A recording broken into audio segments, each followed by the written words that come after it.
Olá a todas, a todos, a todes. Eu me chamo Luciana de Albuquerque Moreira e estou aqui para compartilhar um pouco com vocês sobre a pesquisa que eu vou apresentar no SNBU 2023 em Floripa. Já ansiosa para encontrar todos, para bater esse papo. Desde já, parabenizo a todos que estão na organização, né, e na forma como a gente vai apresentar, né, em forma de bate-papo, sem a formalidade dos slides, mas como maneira mais rápida, né, didática de apresentar a pesquisa. Enfim, eu vou apresentar aqui os slides, né, que foram construídos a partir da template sugerida, né, no evento, enfim, de uma forma para ficar mais dinâmica, certo? Então, a pesquisa se chama Práticas Informacionais dos Egressos em Biblioteconomia em Tempos da Pandemia de Covid-19. Foi um momento em que estávamos todos, né, muito angustiados, enfim, e eu, juntamente com a professora Mônica Marques Carvalho Galotti, também do Departamento de Ciência da Informação da UFRN, e Edson Araújo Júnior, então, nosso bolsista, né, decidimos conversar sobre esse tema, sobre essa temática, né, como parte de uma pesquisa maior que se chama Práticas Informacionais dos Egressos do curso de Biblioteconomia, análise do mercado de trabalho, que ao longo, né, de anos, desde 2019 tivemos essa parte específica de práticas informacionais, mas desde 2014 estamos pesquisando sobre egressos, né, para saber onde estão nossos egressos, né, na UFRN. Então, especificamente nessa pesquisa, o que nos motivou foi estarmos em pandemia, né? Então, naquele momento de isolamento social, né, com suspensão das atividades laborais, então não fazia muito sentido fazer algum tipo de investigação no mercado de trabalho se não fosse exatamente mencionar sobre essa temática, né?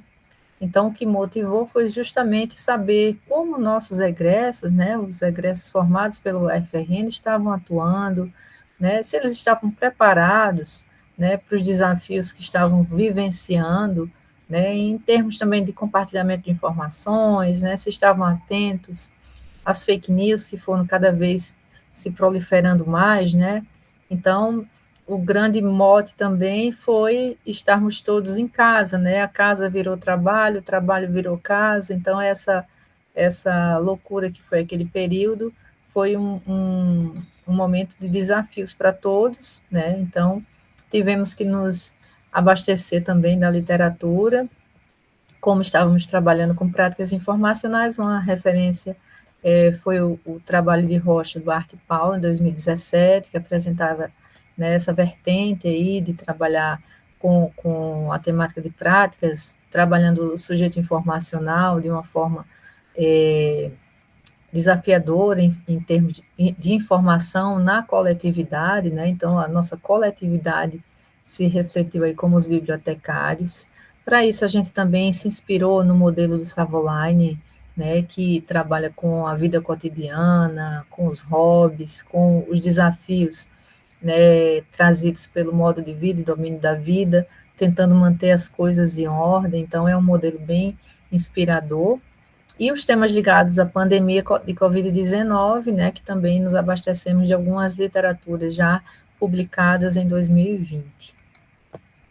Como percurso metodológico, né, nós temos uma pesquisa que é qualitativa, né, buscamos fazer um resgate de todos os e-mails, né, dos egressos formados entre os anos de 2000 e 2020, então somou 480 bibliotecários formados pelo UFRN, tivemos acesso aos e-mails a partir do Sistema Integral de Gestão de Atividades Acadêmicas, o SIGA, né, que é o nosso sistema usado aqui na UFRN, e para viabilizar, né, a nossa análise, dividimos a pesquisa em dois blocos, né, de coleta, o perfil pessoal e o bloco que tratava pandemia e mudanças na vida.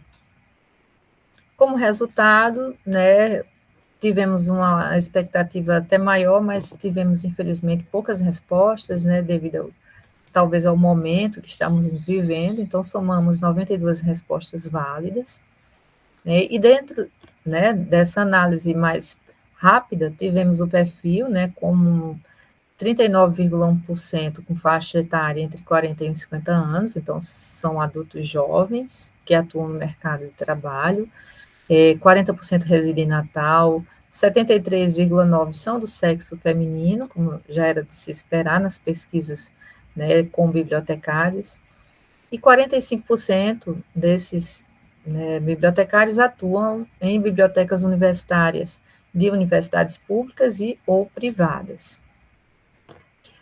No bloco, que tentava conversar mais sobre a pandemia, né, e como estava a vida nesse período de mudança, né, tivemos aí 79,3% dos bibliotecários uma menção a uma alteração do trabalho, sim, né, com trabalho remoto, com horário reduzido, com a migração para o home office, enfim. E, né, se seu trabalho foi aderido ao modelo remoto, quais as formas de comunicação interinstitucional utilizadas? Nós refletimos sobre a forma como era a comunicação antes da pandemia e como passou a ser depois da pandemia. Então, um meio que era completamente informal, como o WhatsApp, passou a ser o meio mais utilizado pelos bibliotecários, né, com 89,3% de respostas ligadas a essa ferramenta. O Google Meet, 84%, porque passamos, obviamente, a ter reuniões, enfim, sempre, né, utilizando também essas salas do Google, né, e o e-mail com 78,7%. Outras alternativas ficaram abaixo dos 10% e não foram aqui mencionadas. Em caso de adesão do modelo de trabalho home office, né, a instituição ofertou algum curso de adaptação ou aprendizado para melhor lidar com as plataformas digitais? 68 respostas vieram, né, comentando, era uma alternativa de sim, não e justifique. Então, eu escolhi aqui duas respostas, uma sim, uma não, para exemplificar a diversidade que foi esse momento de pandemia, né, nas instituições. Para algum bibliotecário, alguma pessoa, né, foi sim oferecido uma oficina, né, para uso do ambiente virtual de aprendizagem, o AVA, na instituição, deixando tudo mais tranquilo. Para uma outra pessoa, não foi ofertado. Então, no início, me senti perdida. Com o passar do tempo, fui agendando compromissos, bem como especificando horários de trabalho. Lembrando que todos estavam em casa, então, né, a divisão entre a vida cotidiana, do trabalho e de casa, foi preciso, né, ter muito equilíbrio. Pode-se considerar, portanto, que a categoria apresenta categorias próprias do domínio da vida cognitiva otimista, que é uma característica do modelo do Savoline, né, pautada em uma forte confiança na resolução de problemas. O domínio da vida cognitiva otimista traça justamente essa brecha de equilíbrio entre, mesmo com problemas, há muito, né, a que se resolver com otimismo, né, os problemas, enfim, mesmo em condições adversas. E com relação à perspectiva psicológica, né, sabemos que a pandemia trouxe, né, trouxe muitos problemas e também deixou muitas sequelas, né, psicologicamente falando. Então, como esse processo te afetou, né? Também 68% dos bibliotecários responderam essa questão, né? E o que se destacou foi a ansiedade, né? O aspecto mais marcante em todas as respostas. Como exemplo aqui trouxemos dois, né?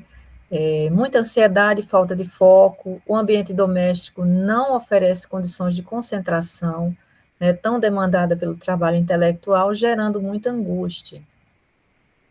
E outra resposta me causou ansiedade, interferindo algumas vezes no meu humor e na qualidade do sono.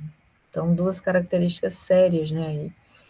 A partir do modelo de busca de informação na vida cotidiana, é possível perceber que o chamado modo de vida, né, onde as coisas deveriam estar em ordem, detectou uma desordem, né, fruto das mudanças causadas pela pandemia, provocada por situações problemáticas do cotidiano, afetando grandemente a rotina de trabalho e causando ou agravando o quadro de ansiedade de bibliotecários. Então, a ansiedade realmente foi um foco, foi um espelho aí da nossa sociedade refletida aí em relação aos bibliotecários. E no final, né, como a reta final aqui dessa breve apresentação, como você classifica o seu desempenho no contexto de pandemia? Então, para 53,9% dos bibliotecários que responderam à pesquisa, o desempenho foi considerado bom, né, seguido de regular, com 23,7%.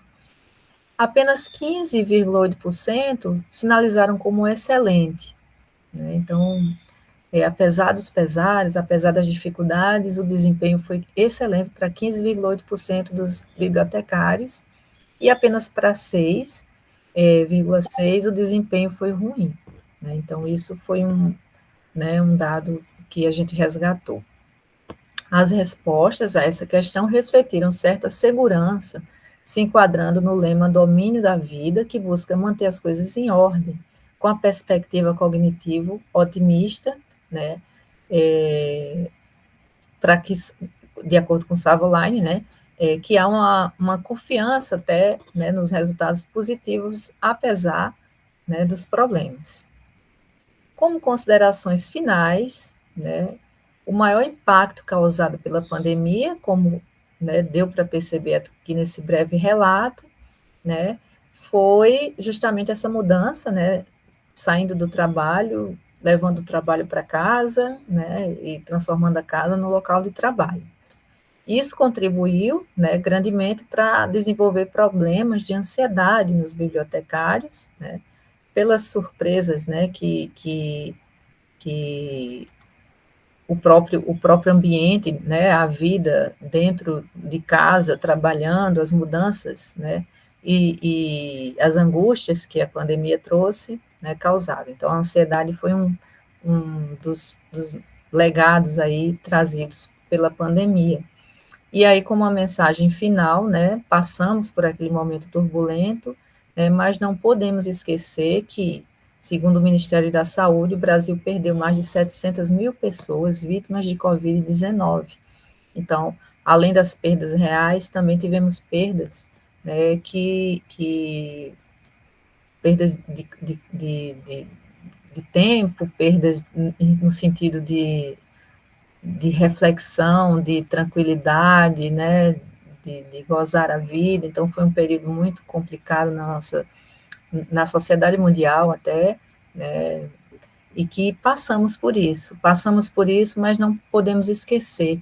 Então, nesse sentido, trago aqui esse relato, né, de uma pesquisa que foi refletida ao longo dos anos de 2022, mas que ainda tem muito a contribuir, acredito eu, para essa reflexão geral em relação à atuação do bibliotecário, né, e aos cuidados que nós, enquanto seres humanos, enquanto profissionais, enfim, precisamos ter e da empatia que devemos ter também com os nossos colegas que passaram por tantas aflições, tantos momentos complicados durante essa pandemia, né? Então é isso, agradeço. Aqui estão os contatos, né, meu, Luciana, Edson e Mônica. E, mais uma vez, parabenizo aqui a organização, né, do SNBU e estou ansiosa para encontrar todos vocês, para participar desse excelente evento, que eu tenho certeza que será, né, e até lá, então, né, diretamente de Natal para Florianópolis. Então, um grande abraço a todos e até lá, né?